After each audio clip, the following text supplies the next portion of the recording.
On the outskirts, a 16-year-old young man builds a water-powered engine entirely by himself, ignored by everyone around him. Ridiculed by mechanics and technicians, he faces failures, humiliations, and the constant threat of giving up. But when his invention finally comes to life, it not only transforms his reality, it reignites the hope of an entire community.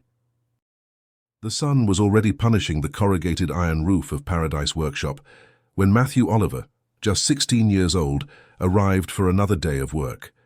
His dark, restless eyes contrasted with his sweat-marked dark skin as he carried his worn backpack, where he kept his greatest treasures, notebooks full of notes, diagrams, and formulas that no one else understood. "Late again, kid. This isn't a public school, you know." Mr. Clayton's hoarse voice echoed through the stuffy warehouse in the Delray district, a neighborhood on the outskirts of Sterling Heights, a region known as the heart of the American automotive industry. Matthew lowered his head, swallowing the retort that danced on the tip of his tongue. He needed that job. His grandmother, Mrs. Zulaide, depended on the few dollars he managed to bring home at the end of the day, especially now that her medicines had become more expensive. "My bad, Mr. Clayton.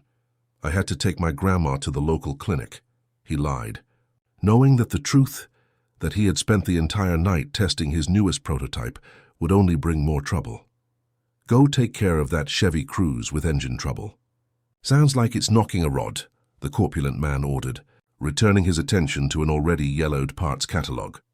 The workshop was run by 3 veteran mechanics: Mr. Clayton, the owner, a man in his 50s who constantly grumbled about taxes; Tony, a transmission specialist, always with grease-blackened hands and crude jokes on his lips; and Jeremy, the youngest of the 3, but still in his 40s, an expert in electronic fuel injection and the only one who sometimes showed some patience with Matthew. "The MacGyver of fixes has arrived," Tony yelled from the other side of the workshop, provoking laughter. "Are you going to build a flying car today, or prefer to start with something simpler like a pet bottle spaceship?" Matthew took a deep breath and walked to the back of the workshop, where his small workspace, in reality just an improvised workbench made of crates, was hidden behind a pile of old tires. There, away from mocking glances, he kept what truly mattered: his experimental engine. That creation was more than a heap of recycled parts from the junkyard. It represented 3 years of self-taught research, sleepless nights studying by candlelight, when the power went out in the shack where he lived with his grandmother, and all the hope for a better life. An engine that ran on hydrogen extracted from water through an electrolysis system he had developed himself. "Matthew, stop daydreaming and come here." Jeremy's voice brought him back to reality. "This Chevy Cruze isn't going to fix itself, kid." The young man carefully put away his drawings and went to answer the call. His movements were precise when it came to conventional mechanics. In a few minutes, he identified the Chevy Cruze's real problem. It wasn't a knocking rod, but a faulty oil pump causing that characteristic noise. "It's not the rod, Jeremy. It's the oil pump that's clogged. Look at the low pressure on the gauge here," he explained, pointing to the dashboard. Jeremy frowned, initially suspicious, but then nodded. "Could be. Let's check it." After disassembling part of the system, Matthew proved to be right. The pump was partially obstructed by debris. A cleaning would resolve it, without the need for expensive parts that the car owner probably couldn't afford. "The kid got it right again," Jeremy commented, giving a half smile. "He has a good ear for machines, can't deny that." While they worked, Matthew shared a bit of his vision. "One day we won't even need to worry about these oil pumps. The engines of the future will be much simpler. No combustion, no so many parts to break." "Here comes the water-powered engine guy again," Tony interrupted, passing by them with a toolbox. "If engines ran on water, son, ExxonMobil would have gone bankrupt already. Wake up."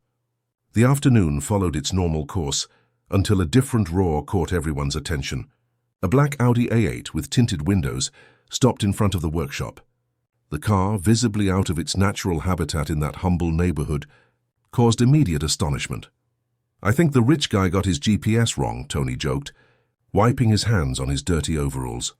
From the vehicle stepped a tall man about 50 years old, wearing an impeccable suit that contrasted with the dusty environment of the workshop.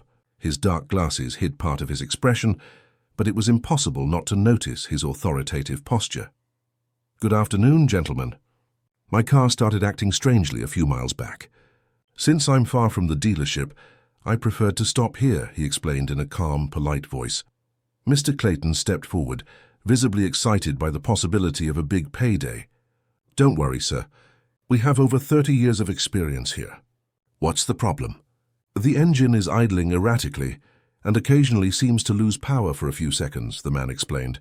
Must be spark plugs, clogged filter or injection module, Mr. Clayton quickly diagnosed. We'll have to do a complete overhaul, replace several parts.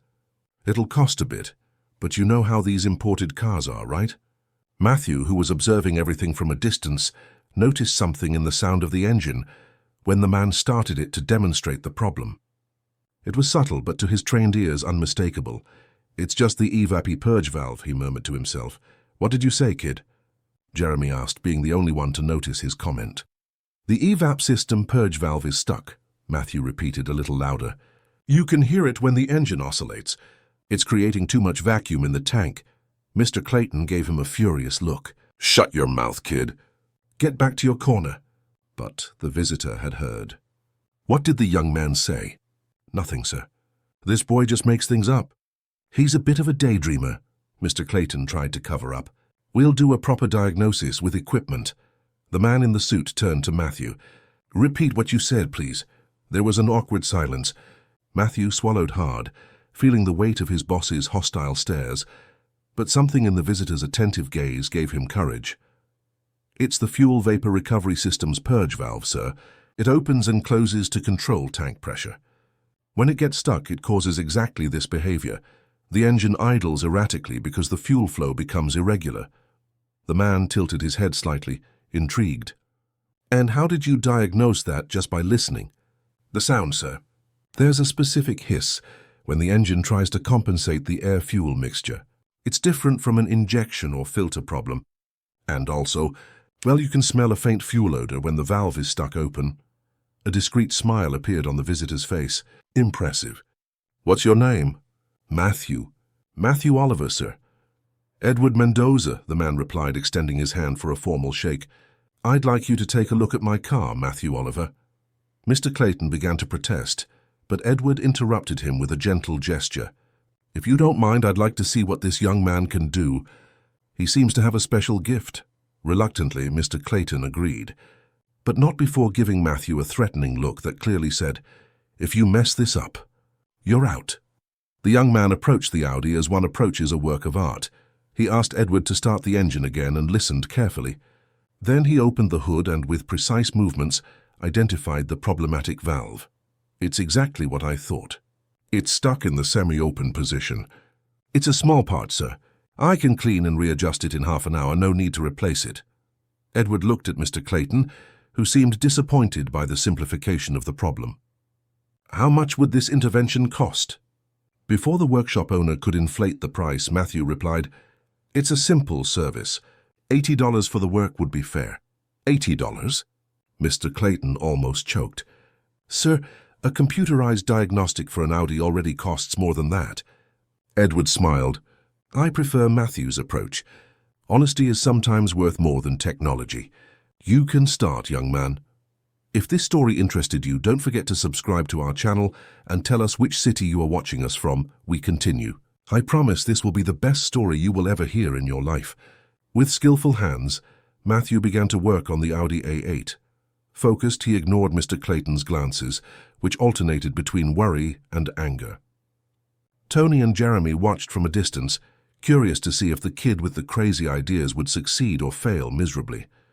If you mess up anything on this luxury car, consider yourself fired, Mr. Clayton whispered as he passed Matthew. The young man just took a deep breath and remained focused. He carefully disassembled the EVAP system purge valve assembly, revealing the exact problem. A small spring was worn, preventing complete closure. With patience, he cleaned each component, adjusted the spring tension using a technique he had learned from his grandfather Sebastian, and reassembled the system. Have you worked on cars like this before?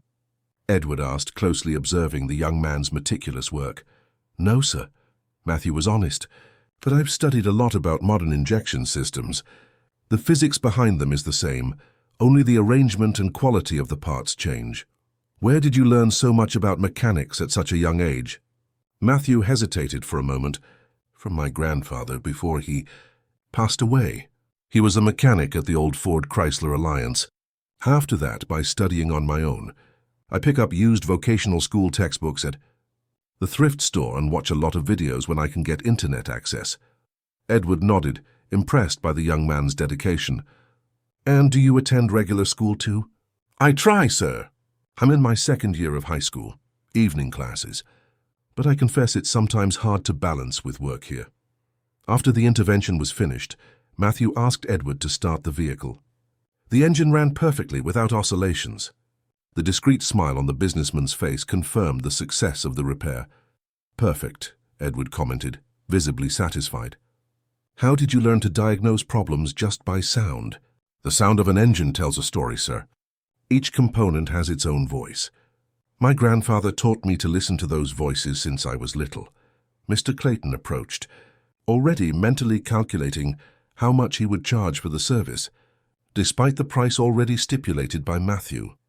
So, sir, satisfied with the service? We here at Paradise Workshop have— I'm impressed with Matthew's talent, Edward interrupted politely, taking his wallet from the inside pocket of his jacket. Has agreed $80 for the service. To everyone's surprise, he handed a $100 bill directly to Matthew. Keep the change for the excellent work. The young man looked at the bill in his hand, startled. It was almost half of what he earned in an entire week. Thank you very much, sir. Who arrived in an Audi A8 here? A shrill voice echoed through the environment, breaking the moment. A middle-aged man, wearing an impeccable premium dealership uniform, entered the workshop, carrying a briefcase with the German manufacturer's logo. Behind him, a pickup truck with the dealership's brand was parked. I'm Robert Jones, chief technician at Euromotors dealership.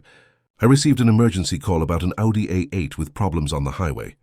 His eyes swept the environment with poorly disguised disdain. I presume this is the vehicle. Edward stepped forward. Yes, it was my car, but the problem has already been resolved. Robert looked incredulously at the simple workshop. Resolved? Here? Sir, with all due respect, these vehicles have extremely sophisticated systems. Not just any establishment can perform adequate interventions. However, the problem was perfectly resolved by this young man, Edward pointed to Matthew. AVAP system purge valve. The technician adjusted his glasses, examining Matthew from head to toe. The worn uniform, the greasy hands, and the young man's youth seemed to offend his professional sensibility. Unlikely.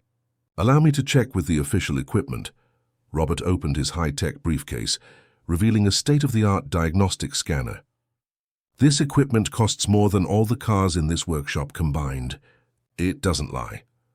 With studied professional movements, he connected the device to the Audi's OBD port and began a full scan. His superior smile widened as the scanner emitted beeps and displayed codes on the screen.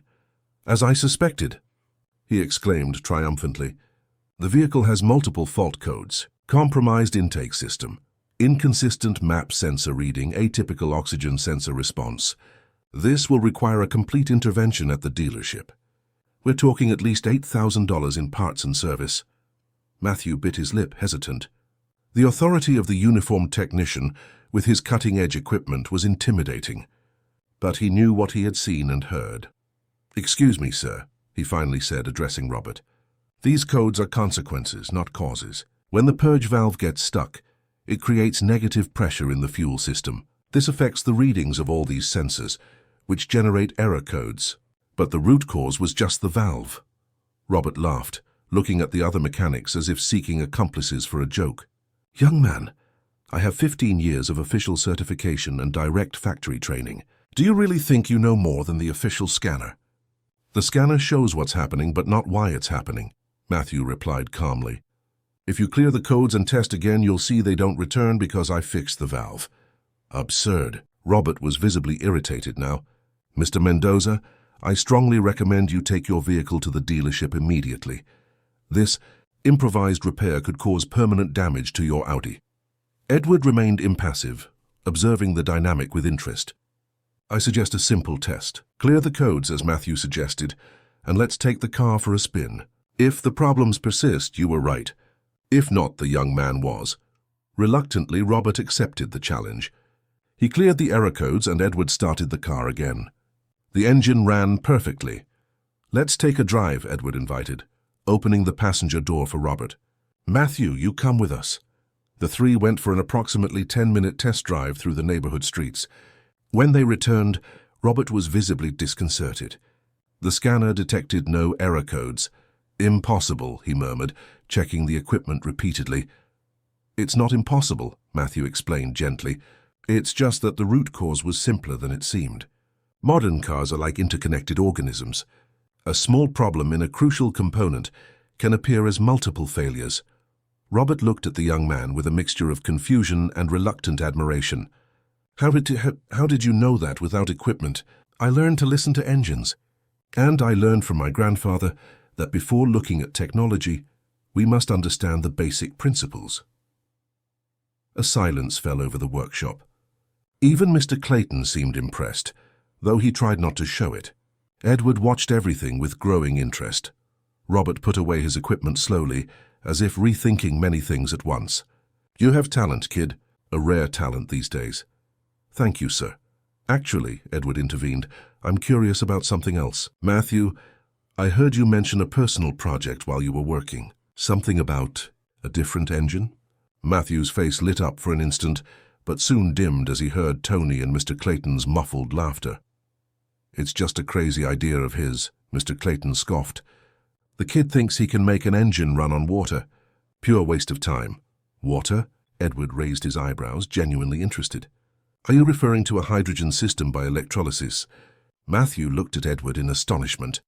It was the first time someone understood his project without him needing to explain it in detail. "Yes, sir. Exactly that. I extract hydrogen from water through electrolysis and use it as fuel. I have a functional prototype, but it's still on a reduced scale. I'd like to see it," Edward declared, to Mr. Clayton's consternation and everyone's surprise. "See what? His jerry-rigged contraption?" Tony scoffed. "Sir, don't waste your time. It's just old parts welded together haphazardly." "Still, I'd like to see it," Edward insisted calmly. "If Matthew could diagnose and fix my car with such precision, I'm inclined to believe his other ideas also have merit." Matthew felt a mix of pride and fear.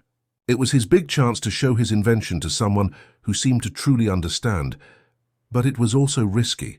The prototype still failed occasionally. "I can get it from the back," he offered timidly, "but it's not perfect yet." "No great invention starts perfect," Edward replied with an encouraging smile. Matthew ran to his small space at the back of the workshop, his heart pounding.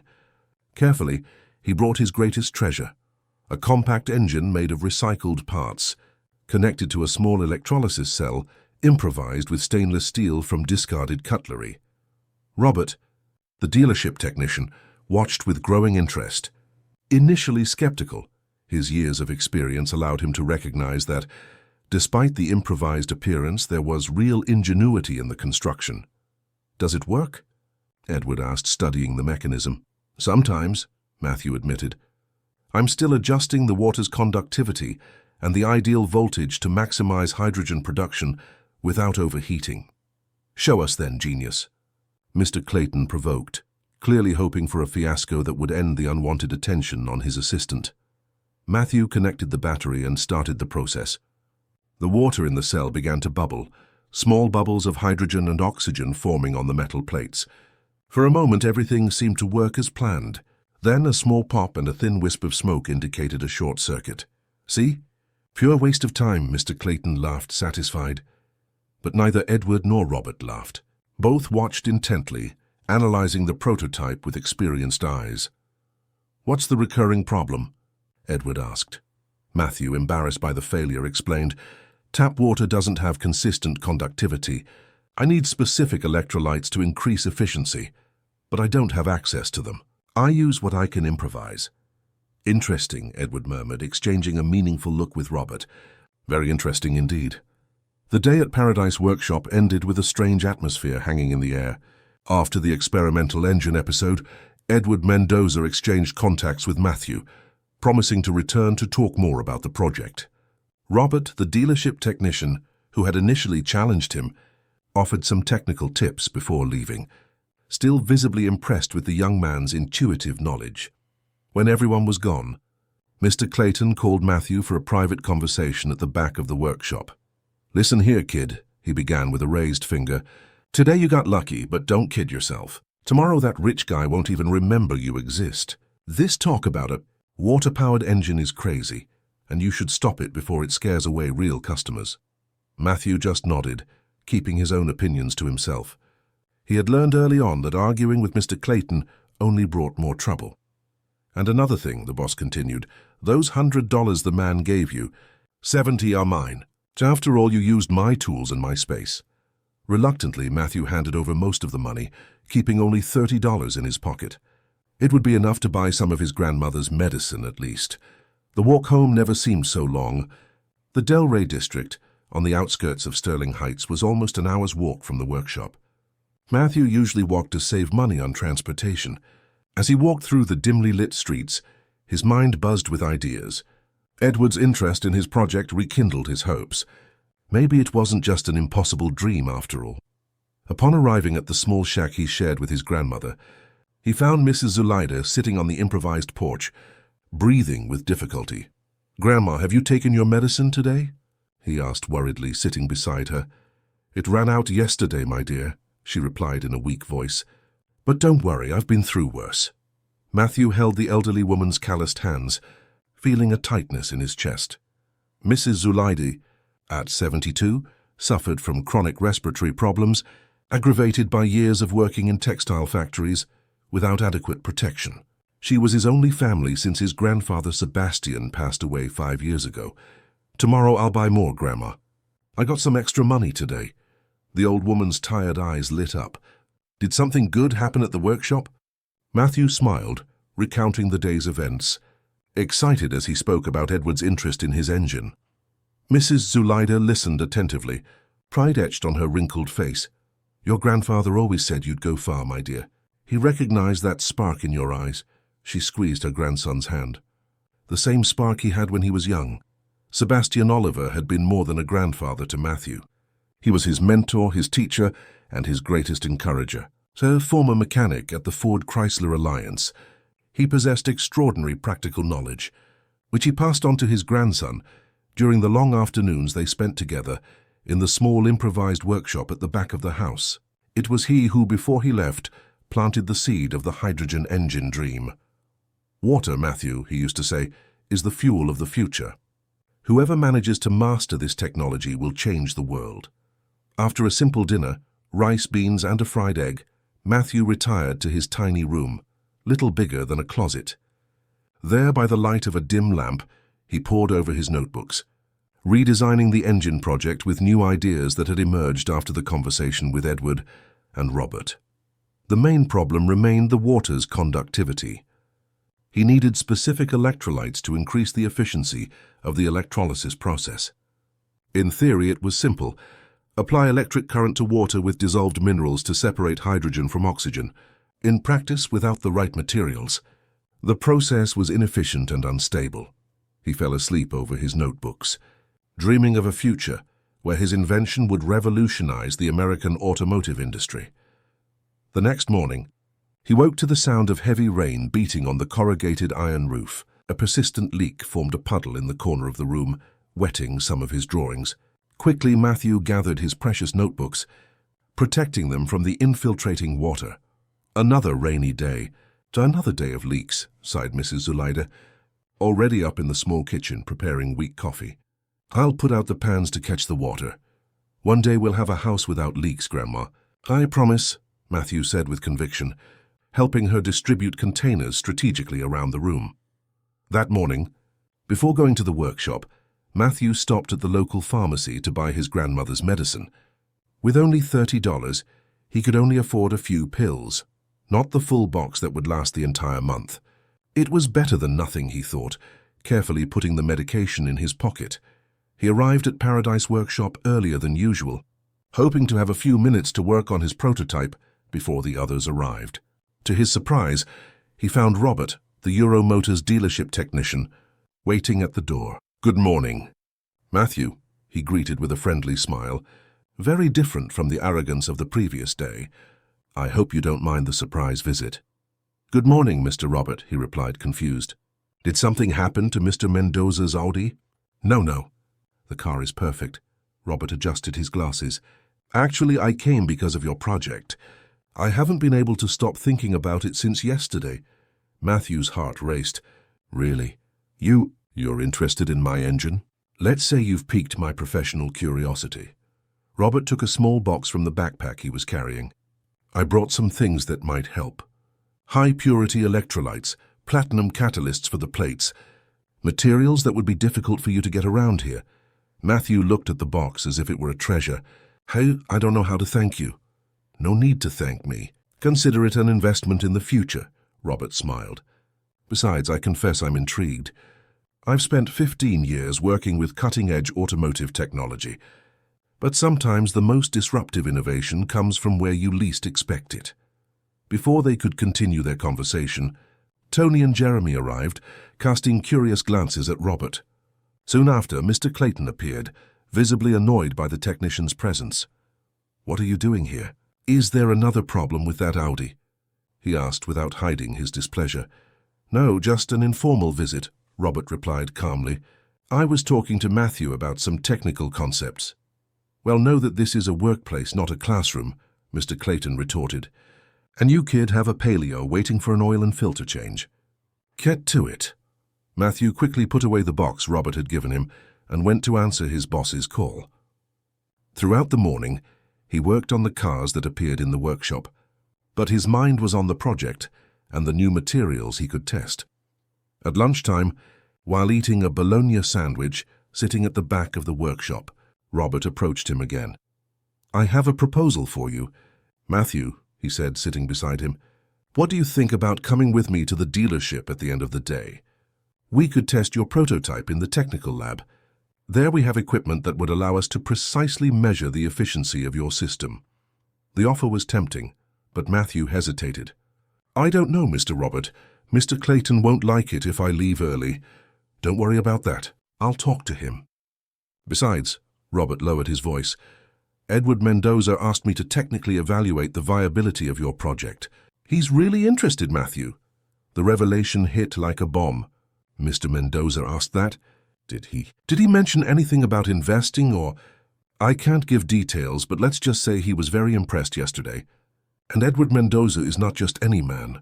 He is—" The conversation was interrupted by Mr. Clayton's shout, calling Matthew to attend to a newly arrived customer. Robert made a discreet signal indicating they would continue later.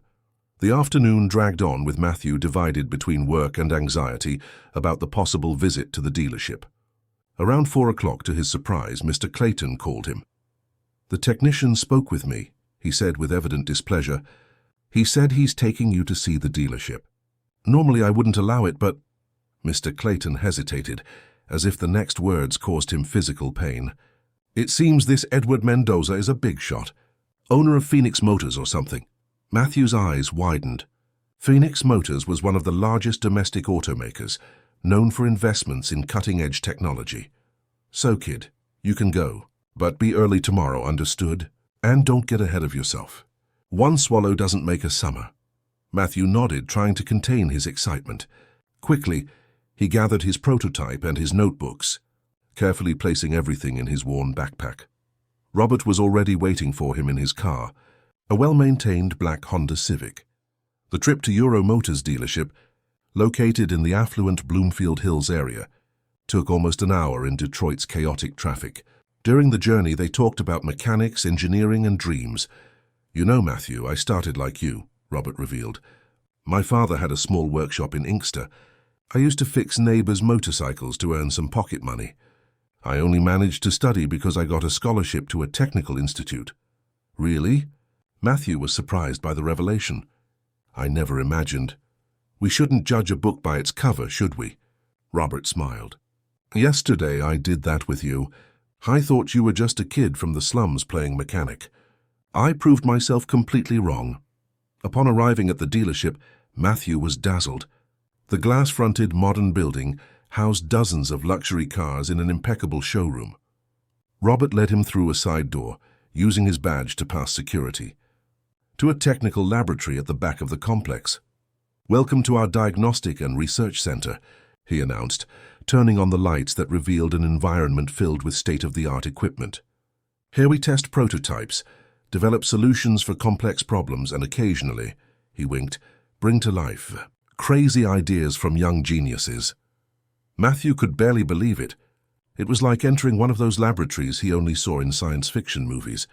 "You can put your prototype on that bench," Robert indicated.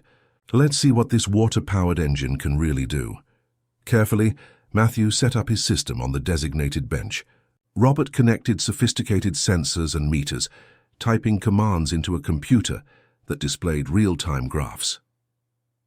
"Impressive," the technician murmured after the first tests. "Your electrolysis cell has almost 42% efficiency, even with improvised materials. With the electrolytes and catalysts I brought, we can significantly increase that." Over the next few hours, they worked together, modifying and perfecting the system.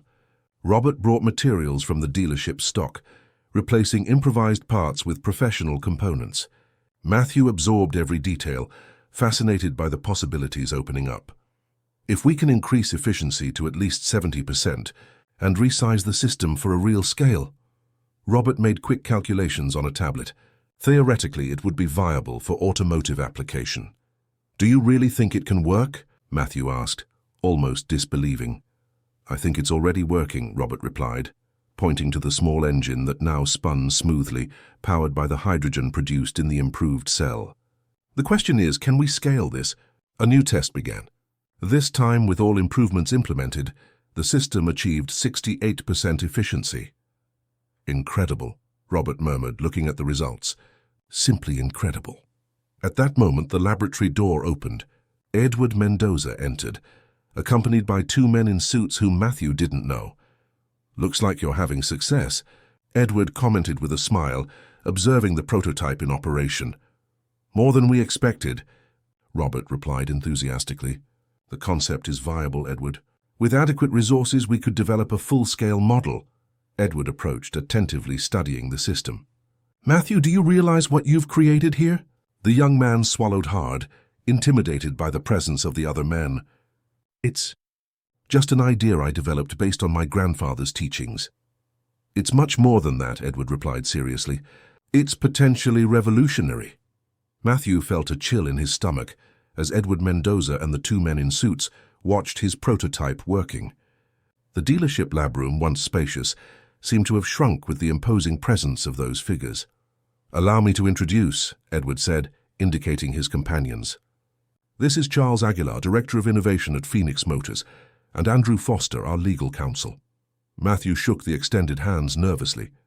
He never imagined being in front of executives from one of the country's largest automakers. "So this is the prodigy boy," Charles commented, analyzing Matthew from head to toe. "Impressive that he developed this alone without formal training." "Sometimes the absence of academic formality allows one to think outside the box," Edward replied. "That's why we keep our eyes open for unconventional talents." Andrew, the lawyer, adjusted his glasses as he examined the prototype. "We've already checked national and international patent records. There's nothing exactly like this system. It's genuinely original." Matthew blinked, confused. "You checked patents? When?" "Since yesterday," Edward smiled. "As soon as I saw your prototype, I requested a complete search. I wouldn't be here today if I didn't believe in its potential." Robert continued explaining the technical details, showing efficiency graphs and energy consumption. The executives listened attentively, occasionally asking technical questions that demonstrated deep knowledge of the sector. "I've seen enough," Edward finally declared. "Matthew, we'd like to talk to you formally. We have a proposal." "Proposal?" The young man's heart raced. "What kind of proposal?" "The kind that can change your life," Edward replied. "But first, I'd like to meet your grandmother. Robert mentioned that you live with her and that she's facing health problems." The mention of Mrs. Zulaid brought Matthew back to reality. He looked at the wall clock and realized it was already past 8 in the evening. His grandmother would be worried. "I need to go home," he said urgently. "My grandmother doesn't know where I am and she needs to take her medicine." "Of course," Edward nodded understandingly. "Robert can take you right now. Tomorrow, if you agree, we'll go to your house for a more detailed conversation." "My house?" Matthew felt ashamed thinking about the small, leaky shack. It's not an appropriate place to receive visitors like you. Edward placed a hand on the young man's shoulder. Matthew, where you live doesn't define who you are. I've seen your talent and your integrity. That tells me everything I need to know. On the way back, Robert tried to prepare Matthew for what might happen. Edward is not a man who wastes time. If he's interested, it's because he saw something extraordinary in your project. But why me? Why not take the idea and develop it with formally trained engineers? Robert smiled. Because great ideas need the minds that conceived them. Other people can replicate, but they will never have the same vision, the same passion. Upon arriving home, Matthew found Mrs. Zuleida awake, sitting in the small living room with a worried expression that softened when she saw him. Thank God, my dear. I was getting worried. You never come home so late without warning. Sorry, Grandma, Matthew hugged the old woman. So much happened today that I didn't even notice the time. He handed her the medicine he had bought that morning, and while Mrs. Zuleida took them, he told her about the extraordinary events of the day. His grandmother listened with wide-eyed astonishment. My goodness, your grandfather's dream. It seems it will come true through you.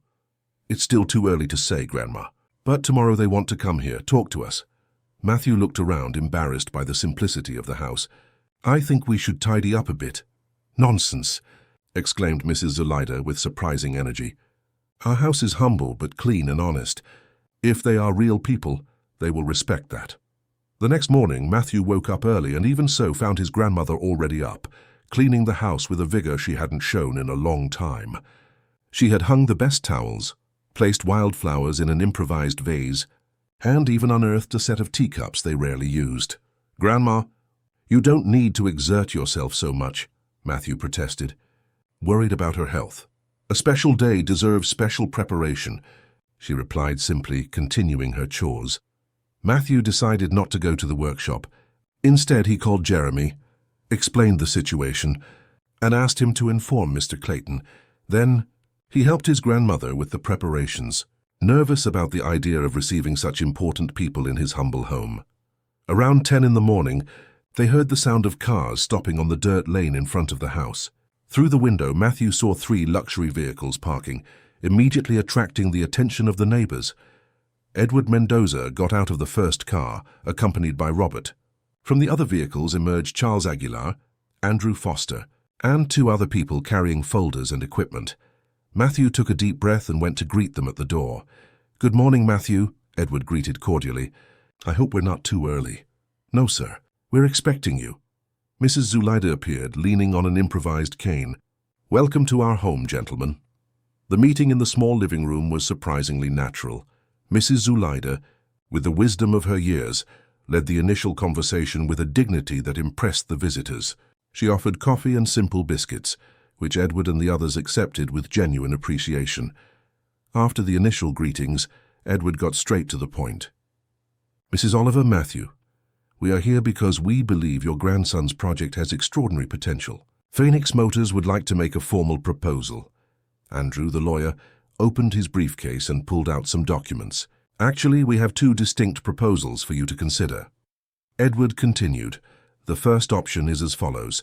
We offer to buy the patent for the technology for $1.5 million, paid immediately. In addition, Matthew would receive a full scholarship to study mechanical engineering or electrical engineering at any university in the country, with all costs covered, including housing and materials. Upon graduation, he would be guaranteed a position in Phoenix's Research and Development Division.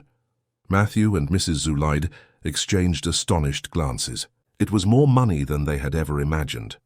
The second option, Edward continued, is more ambitious. Instead of buying the patent, we propose a partnership. We would create a new company, focused on the development and commercialization of engines based on Matthew's technology. He would be a partner, with 40% of the shares. Phoenix would provide all initial capital, infrastructure, and team. We project that in 5 years this company could be worth hundreds of millions. A heavy silence fell over the room. The magnitude of the proposal seemed unreal to the young man, who until 2 days ago was just a mechanic's assistant despised for his dreams. I know it seems overwhelming, Edward acknowledged gently. You don't have to decide now. You can take all the time you need to think. What would you do with so much money, my dear? Mrs. Zulide asked softly. The question caught Matthew by surprise. Amidst the discussion of millions and companies, he hadn't really thought about it. He looked at his grandmother, at the medicines on the kitchen table, at the ceiling with infiltration stains, and then at his project notebooks. First, I'd buy all the medicine you need, Grandma. I'd build a good house for us, where water doesn't come in when it rains. He paused, organizing his thoughts. Then, I think I'd create a technical school here in the community, a place where other young people could learn, create and innovate just like Grandpa Sebastian taught me. Mrs. Zulide smiled, her eyes welling up with tears. Edward and Robert exchanged meaningful glances. A technical school in the community, Edward repeated thoughtfully. You know, Matthew, it's funny you mention that. Edward gestured to Charles, who opened a folder and pulled out some architectural designs. The first proposal, to buy the patent, was actually a test, Edward revealed. We wanted to understand your motivations, your values. The partnership was always our true intention, and part of the plan already included. Charles unrolled the blueprints on the table. A technical training center right here in the Delray district. We've already started feasibility studies for the empty lot near the main square. Matthew looked at the drawings with wide eyes. It was a modern structure with laboratories, workshops, and classrooms. That would be incredible, he murmured, speechless to express what he felt. More than a business, we want to create a legacy, Edward explained. The technology you developed can transform the industry, but it can also transform lives, starting with this community. Robert, who had been observing silently, added, And we thought that this school should be named after your grandfather. Sebastian Oliver deserves this honor for the knowledge he planted in you. Mrs. Zulide could no longer hold back her tears. My Sebastian would be so proud, so proud. Matthew held his grandmother's hand, feeling an overwhelming emotion. His world, which before was limited to the small workshop and the streets of the slum, suddenly expanded to unimaginable horizons. So, what do you say, Matthew? Edward asked. Do you accept to be our partner in this journey? Before Matthew could answer, a noise at the door interrupted the conversation. To everyone's astonishment, Mr. Clayton Toney and Jeremy stood at the entrance, with astonished expressions at seeing the luxury cars and the men in suits. Sorry to intrude, Jeremy said, clearly embarrassed. We got worried when Matthew didn't show up. We didn't know he was in a meeting. Edward stood up to greet them. You must be the colleagues from the workshop. Please come in. In fact, your arrival is timely. I believe you can also be part of this project. Mr. Clayton, usually so confident and intimidating, seemed completely out of place in that situation. Project? What project? A new automotive technology company and a community technical school, Edward explained. And we'll need experienced instructors. The three mechanics exchanged glances, confused and surprised. Tony, who always mocked Matthew's crazy inventions, now looked at the young man with an expression difficult to decipher. That moment represented a crossroads for everyone present. For Matthew, it was the opportunity to turn his dream into reality. For Mrs. Zulide, the chance to see her grandson fulfill his potential. For the workshop mechanics, an invitation to rethink their attitudes and participate in something greater. And for the small community of the Delray district, the beginning of a transformation that no one could have predicted, born from the determination of a young man who refused to give up believing in the impossible. 3 months passed since that decisive meeting at Matthew's house.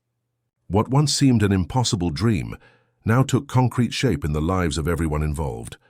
The first major change happened 2 weeks after the contracts were signed. Matthew and Mrs. Zulide moved into a comfortable apartment in Sterling Heights, near the provisional office of the newly created Hydro America.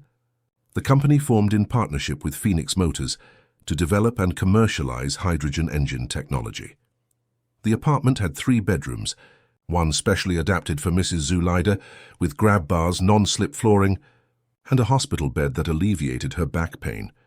For the first time in decades, the elderly woman had access to quality medical treatment, with regular consultations and all necessary medications. I still can't believe it's real, Mrs. Zulide commented one morning, while having coffee on the spacious balcony overlooking the city. It feels like I'm going to wake up any moment back in our shack. Matthew smiled, perfectly understanding the feeling. He himself was still surprised when he woke up, without the sound of rain on the corrugated iron roof, or without the urgency of rushing not to be late for the workshop. It's real, Grandma. And it's just the beginning. The young man now divided his time between Hydro America's advanced laboratory, set up in a renovated industrial warehouse, and intensive private lessons to make up for gaps in his schooling. Edward had hired renowned professors who were preparing him to enroll in one of the country's best engineering universities the following year. In the laboratory, Matthew worked side by side with a team of specialized engineers, chemists, and technicians. What began as an improvised prototype was now being refined with cutting-edge technology, high-performance materials, and rigorous efficiency and safety tests. Robert, who had left his position at the dealership to become Hydro America's technical director, was constantly impressed with Matthew's natural intuition.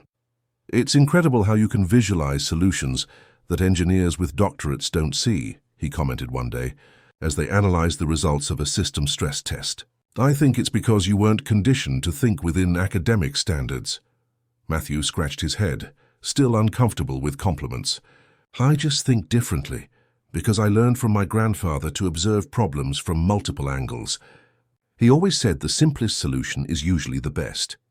And it was precisely this approach that was revolutionizing the project." While many existing hydrogen systems were complex and expensive, Matthew's design prioritized functional simplicity, using more accessible materials without compromising efficiency. Parallel to technological development, construction on the Sebastian Oliver Technical Training Center progressed rapidly. The empty lot near the Delray District Square, previously used as an illegal dump, was being transformed into a modern educational complex. The community, initially suspicious of the unusual movement, now followed the construction's progress with growing enthusiasm. Young people from the neighborhood were already signing up for the first classes, scheduled to start in 6 months. One of the biggest surprises for Matthew was the transformation of his former colleagues from Paradise Workshop. Mr. Clayton, Tony, and Jeremy, after the initial shock, accepted the invitation to join the technical school project as instructors. One Sunday afternoon, while visiting the school construction site with Edward and Robert, Matthew found the 3 former bosses supervising the installation of equipment in the practical workshops. "Look who showed up. The genius himself," Tony exclaimed, but his tone was different now. There was genuine respect where before there had only been mockery. Mr. Clayton approached, visibly uncomfortable.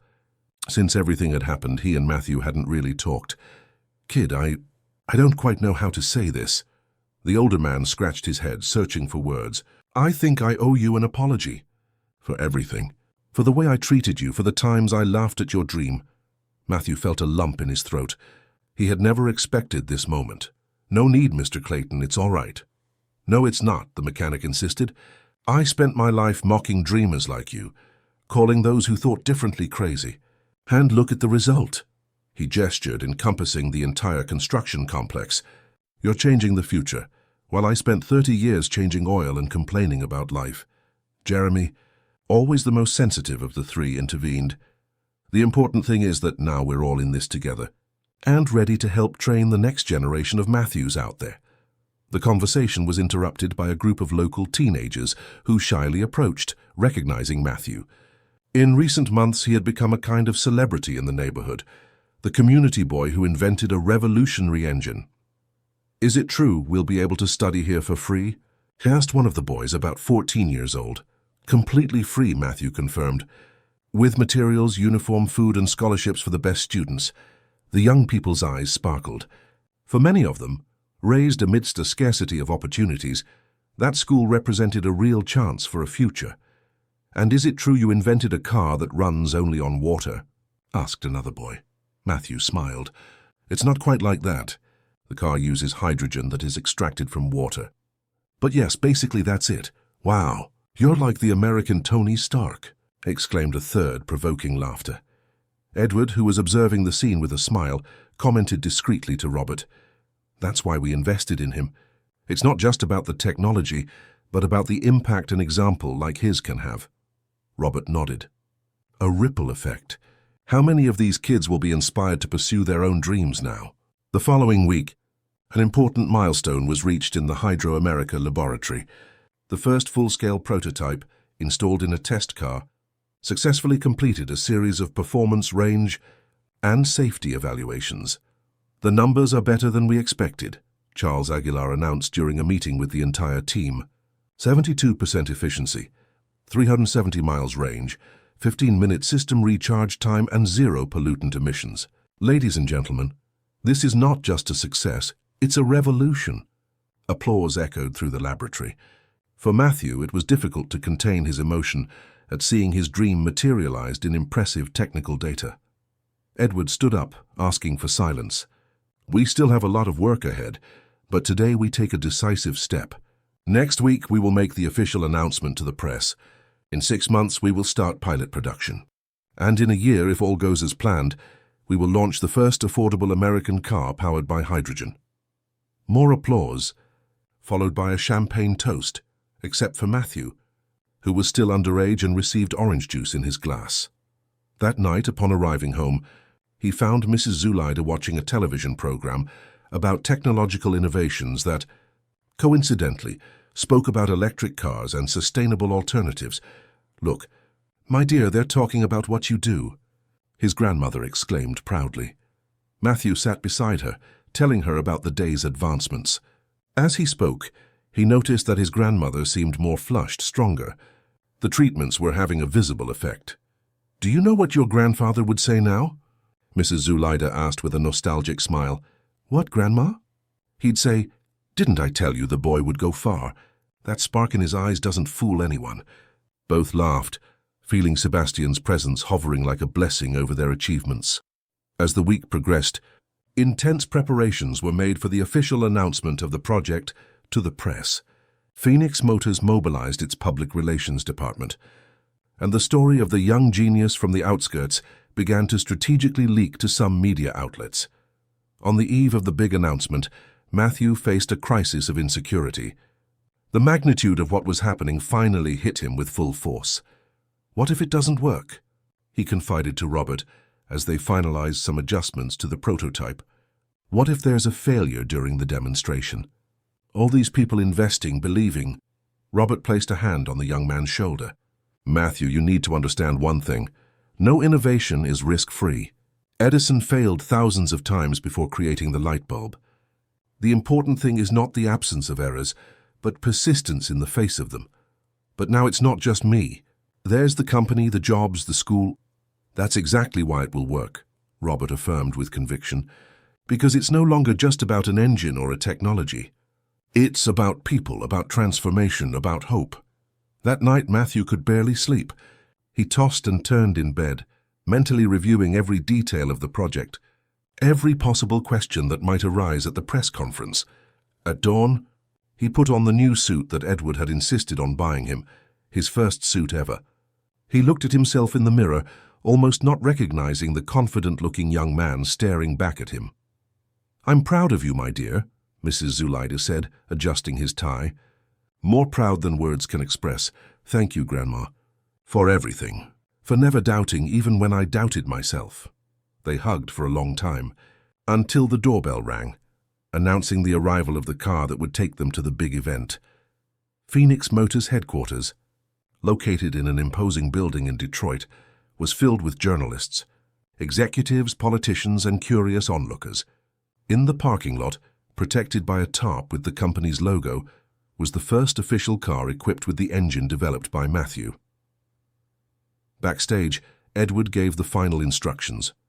"Remember, Matthew, be authentic. Tell your story. Explain the technology simply. People need to connect emotionally with innovation." "I'm nervous," the young man admitted. "It's natural. But remember who you are and where you came from. Your journey is as revolutionary as your invention." When they finally went on stage, Matthew felt the weight of hundreds of curious glances. Cameras flashed incessantly, recording the historic moment. Edward spoke first, formally introducing Hydro America and announcing the revolutionary water-derived hydrogen engine technology. Then he called Matthew to the microphone. With a voice initially trembling but gaining firmness as he spoke, the young inventor told his story, from the night studying by candlelight in the Delray district slums to the discoveries that led him to develop the engine. He explained the basic principles of the technology in accessible terms, highlighting the environmental and economic benefits. When he finished speaking, a reverent silence filled the auditorium, followed by an explosion of applause. The audience rose in a standing ovation that lasted for minutes. The ensuing Q&A session was intense, with journalists from all over the country wanting details about the engine's operation, production plans, and, most importantly, Matthew's personal story. How does it feel to be compared to great American inventors like Henry Ford? A reporter asked. Matthew blushed. It's an undeserved honor. I still have much to learn and do, but I hope my story inspires other young people to believe they can create solutions to the problems we face, regardless of where they come from. After the press conference, the most anticipated moment arrived, the prototype's unveiling. In the parking lot, Edward and Matthew together pulled back the tarp, revealing a compact sedan with modern lines, painted in a shimmering metallic blue. Ladies and gentlemen, we present the Phoenix Aqua, the first American vehicle powered by hydrogen extracted from water, Edward announced. Applause and flashes filled the air. Matthew looked at the car, still unable to believe that the engine inside it was born in his mind and in his hands. Edward handed him the keys. The honor of the first demonstration is all yours, Matthew. With a pounding heart, the young man got into the vehicle, inserted the key, and turned it. The engine started with a soft, almost imperceptible hum, very different from the traditional roar of internal combustion engines. Silent as water running in a stream, a journalist commented. Impressed. Matthew maneuvered the car around the parking lot, demonstrating its functionality. Upon returning, he allowed journalists and guests to observe the engine and ask technical questions. Among the special guests was a group of students from the future first class of the Sebastian Oliver Technical Training Center, accompanied by Mr. Clayton, Tony, and Jeremy. For Matthew, their presence symbolized the true essence of everything they had achieved, the opportunity to multiply knowledge and hope. At the end of the event, as the crowd began to disperse, Edward called Matthew to a quieter corner. Today is just the beginning, the businessman said, with a visionary gleam in his eyes. What we've built here goes far beyond an engine or a company. We are planting the seeds of a new American industry, cleaner, more innovative, more accessible. Matthew nodded, feeling the weight and grandeur of the responsibility. I won't disappoint you, Edward, nor all who believed. I know you won't, Edward smiled. Do you know why we invested in you, Matthew? It wasn't just for the engine. No, it was for your integrity, for your vision, for your purpose. Edward paused significantly. There are many geniuses out there, but few with their hearts in the right place. A year and a half had passed since the official announcement of the Phoenix Aqua. What began as an experimental prototype was now a reality on American streets. Hydro America's production line, installed in a modern industrial complex in Sterling Heights, operated in 3 shifts to meet the growing demand. The success of the first car powered by hydrogen, extracted from water, had exceeded all expectations. Economically viable, with significantly lower operating costs than conventional vehicles and zero pollutant emissions, the model quickly conquered the market. The technology developed by Matthew revolutionized not only the automotive industry, but the entire concept of sustainable mobility. On a sunny Saturday morning, the Sebastian Oliver Technical Training Center buzzed with activity. It was graduation day for the first class. 120 young people from the Delray district and neighboring communities were completing their technical courses in advanced mechanics, electronics programming, and renewable energy. The school's central courtyard was decorated for the ceremony. Chairs arranged in a semicircle, an improvised stage, and celebratory banners gave a festive air to the environment. Family members of the graduates, local authorities, and industry representatives occupied all available spaces. Matthew, now 18 and about to begin his university studies in engineering, observed everything with a mixture of pride and disbelief. The small seed planted by his grandfather, Sebastian, had borne fruits he could never have imagined. Nervous about the speech? Robert asked, approaching with 2 glasses of water. A little, Matthew admitted, accepting the drink. I'm still not used to public speaking. Well, you should be. You inspire these people, Matthew. Your story is living proof that talent and determination can overcome any barrier. The ceremony began promptly at 10 in the morning. Mrs. Zulaida occupied a place of honor in the front row, alongside Edward Mendoza and other authorities. The elderly woman's health had significantly improved in the last year, allowing her to actively participate in important moments like this. Mr. Clayton, now coordinator of the Advanced Mechanics course, was the first to speak. His transformation was remarkable. The bitter and cynical man had given way to a dedicated and enthusiastic educator. When I started in mechanics, over 30 years ago, I thought I knew everything, he confessed to the audience. It took a 16-year-old kid to show me how wrong I was. Not just about engines, but about people, about potential, about the future. Then each instructor briefly introduced their class. Jeremy, Tony, and other professionals who joined the project highlighted the special talents and achievements of their students. Several of the graduates already had guaranteed employment at Hydro America or other partner companies.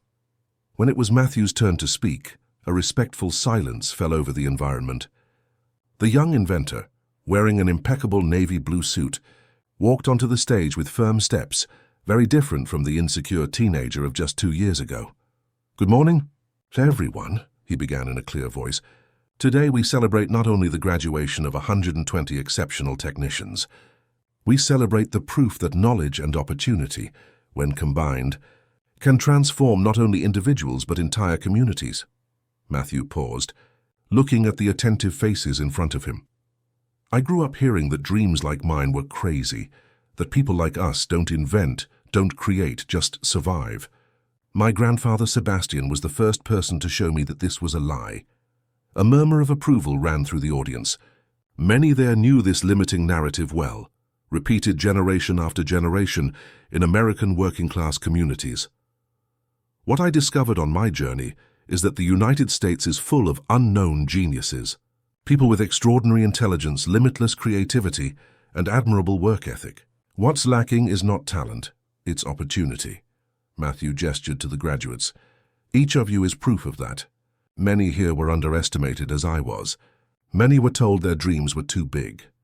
Today you prove that no dream is too big for those with determination and adequate support.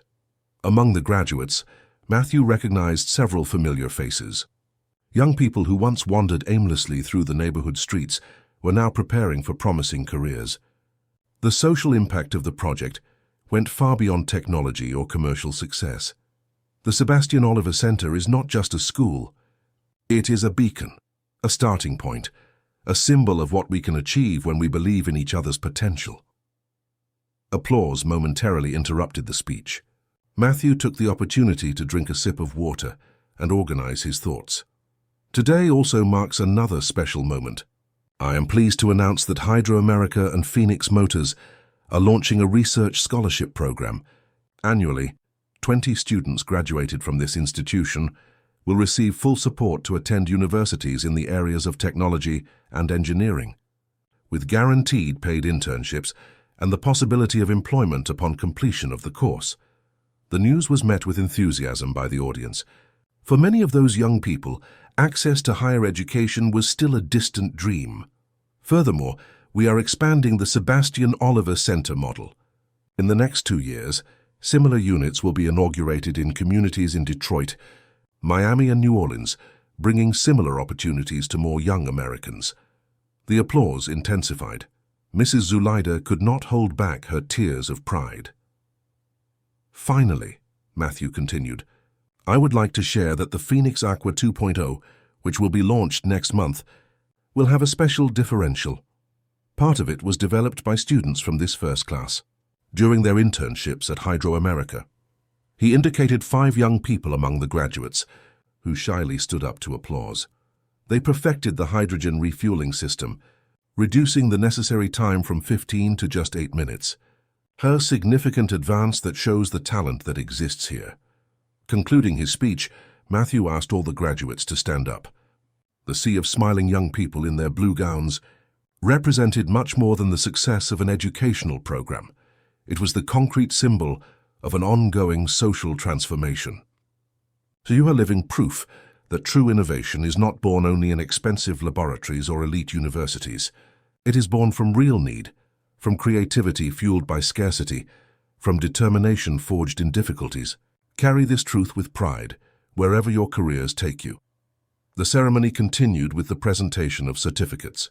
One by one, the graduates went up to the stage, receiving their diplomas and a brief moment of individual recognition. After the official ceremony, while those present enjoyed a cocktail prepared by the students of the Community Gastronomy course, another initiative of the center, Edward pulled Matthew aside for a private conversation. "I have news," the businessman announced, leading the young man to a quieter corner. "The hydrocell technology patent has finally been approved in all major markets: Europe, the United States, China, Japan. The world is officially open for our innovation." Matthew nodded, recognizing the magnitude of that achievement. The system he had developed, now refined and perfected by a team of specialists, crossed borders. "This means we will begin the international licensing phase next quarter," Edward continued. "The royalties will be substantial, Matthew. As the majority partner in the technology, you will receive a significant percentage. The important thing is that the technology reaches more people," the young man replied, faithful to his principles. "Money is a consequence." Edward smiled, already accustomed to that kind of reaction. Matthew's integrity, so rare in the corporate world, was one of the qualities he most admired in the young inventor. "That's exactly what I wanted to talk about. The board approved your proposal for the Hydro America Social Fund. 30% of all profits will be directed to social and educational projects in disadvantaged communities, starting with those where we will open the new units of the center." Matthew's eyes lit up. This was a personal battle he had been fighting since the beginning, to ensure that the company's commercial success translated into positive social impact. "That's incredible, Edward. Thank you for supporting the idea." "Actually, I should thank you," the businessman replied. "Your vision made me rediscover the purpose behind business. It's not just about profit or growth, but about the real impact on people's lives." The conversation was interrupted by the arrival of a group of journalists who had covered the event. Among them was Renee Anderson, a reporter for a technology magazine who had been following Matthew's journey since the launch of the Phoenix Aqua. "Matthew, could you grant us a brief interview?" The journalist requested. "We'd like to talk about the expansion of the educational program and the next steps for hydrocell technology." The young inventor nodded, asking Edward's permission. Together, they headed to a more suitable space for the interview. "Matthew," Renee began, "in less than 2 years, you went from a despised mechanics assistant to one of the most influential young people in the American technology industry. How do you assess this transformation?" "I don't really like to think in personal terms," he replied sincerely. "I prefer to see this as the validation of a principle. Talent and innovation exist everywhere, including, and perhaps especially, where you least expect it. My story is just one example among thousands of wasted possibilities every day in communities without access to opportunities." "But surely your personal life has changed drastically." "Yes, of course. It would be hypocrisy to deny that." Matthew smiled. "My grandmother has access to the best medical treatments. We live in a comfortable house. I no longer have to choose between buying food or study materials. But the biggest change wasn't material. And what was it? The possibility of multiplying opportunities, of transforming an individual dream into a collective movement." Matthew pointed to the celebrating graduates around them. Each of them now carries the power to change their own story and influence others around them. The interview continued for a few minutes, with questions about the technical advancements of hydrocell technology and future plans. At the end, Renee asked a more personal question. "In all our conversations, you always mention your grandfather Sebastian as a great inspiration. What do you think he would say if he could see all you've accomplished?" Matthew fell silent for a few moments, feeling a lump in his throat. "I think he'd say this is just the beginning," he finally replied. "My grandfather believed that the true value of knowledge lies in the ability to share it, to use it to uplift others. He was a simple man, but with an extraordinary vision of the future and human potential." After the interview, Matthew walked through the courtyard, observing the interactions between graduates, family members, and guests. In a corner, He spotted Mr. Clayton talking animatedly with a group of students. His former boss, now a respected mentor, gestured as he explained some complex mechanical concept. Further on, Tony and Jeremy organized an improvised demonstration of a small experimental engine, surrounded by curious young people. The transformation of the three. Mechanics was perhaps one of the greatest achievements of the project, seeing men hardened by life rediscover the pleasure of teaching and inspiring. In the center of the courtyard, Mrs. Zuleida was treated like a celebrity. Sitting in a comfortable chair, she received greetings from parents, students, and authorities. Her face, once marked by suffering and worries, now displayed a contagious serenity and joy. Matthew approached silently, watching his grandmother proudly tell stories about him as a child. Seeing him, Mrs. Zuleida gave a wide smile and extended her hand. "Come here, my dear. We were just talking about you." The young man sat beside his grandmother, greeting those present. "I was telling how you used to dismantle all the clocks in the house when you were 8, Mrs. Zuleida continued, provoking laughter. "Your grandfather would get angry, but then he'd say it was a sign of a restless mind, always trying to understand how things worked. And you always defended me," Matthew added, smiling at the memory. "Of course. Someone had to protect the little inventor." Soft music began to play, announcing the start of the festive part of the ceremony. Young graduates invited their parents and family members to dance, celebrating not only academic achievement, but the renewed hope that day represented. Robert approached, accompanied by Edward and Charles Aguilar. "Matthew, there's a surprise waiting in the parking lot," Robert announced with an enigmatic smile. "Something we prepared especially for today." Intrigued, the young man excused himself from his grandmother and followed the three men to the school's outdoor area.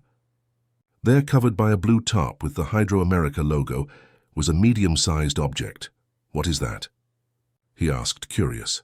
"Pull back the tarp and find out," Edward encouraged.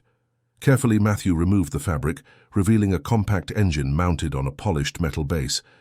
He immediately recognized the design.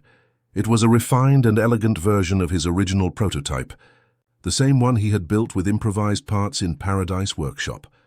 A metal plaque on the base contained an inscription: "First functional prototype of the Hydrocell engine, created by Matthew Oliver at 16 years old, a tribute to dream and persistence. It will be permanently displayed in the school's entrance hall," Robert explained, "as an inspiration for every new student who walks through those doors." Matthew touched the engine with reverence, feeling the metallic texture under his fingers. That simple object represented the materialization of a dream, the starting point of a transformative journey. "Thank you," he murmured, emotional. "This means a lot." "It's only fair," Edward replied. "It all started here, with a young man who refused to give up, even when everyone doubted him." From that privileged vantage point, Matthew had a panoramic view of the educational complex. What was once an abandoned, vacant lot now housed a center of excellence with equipped workshops, modern laboratories, airy classrooms, and welcoming common areas. More importantly, it housed dreams. Hundreds of them, fueled daily by the certainty that the impossible was just a matter of perseverance, adequate support, and faith in one's own potential. The gentle afternoon breeze carried laughter and animated conversations from the courtyard. Matthew closed his eyes for a moment, feeling profound gratitude. The path had been arduous, full of obstacles and doubts, but every step had been worth it. "Are you thinking about your grandfather?" Robert asked, noticing the young man's contemplative expression. "About him and all the other Sebastians out there," Matthew replied. "Simple men and women who hold valuable knowledge and share it generously, without expecting recognition or reward." Edward nodded, understanding. "The true legacy is not in patents or profits, but in transformed lives." "Exactly," Matthew agreed, "and this is just the beginning." That late afternoon, as the golden sun set on the Sterling Heights horizon, Matthew Oliver contemplated not only his transformed past, but a future of infinite possibilities. A future where technology, driven by purpose and social conscience, served as a bridge to a more just and sustainable America. The engine that was born as a teenager's dream in an underprivileged workshop now propelled much more than vehicles. It propelled hopes, careers, entire communities. Here is the true power of innovation with purpose, its ability to transcend the material object and touch the heart of society, generating waves of transformation that propagate infinitely, like concentric circles on the surface of water. Dear listeners, we hope Matthew Oliver's story has touched your hearts. To follow this inspiring journey, we have prepared a special playlist with equally captivating stories about young Americans who overcame adversity through science and technology. Find it here by clicking to your left. If you were moved by this narrative of overcoming and innovation, don't forget to subscribe to our channel and like the video. Daily, we bring unique stories that explore the cultural richness and transformative potential of the American people. Share in the comments if you know any young inventors in your community who deserve to be recognized. Together, we can inspire the next generation of Matthews across the United States.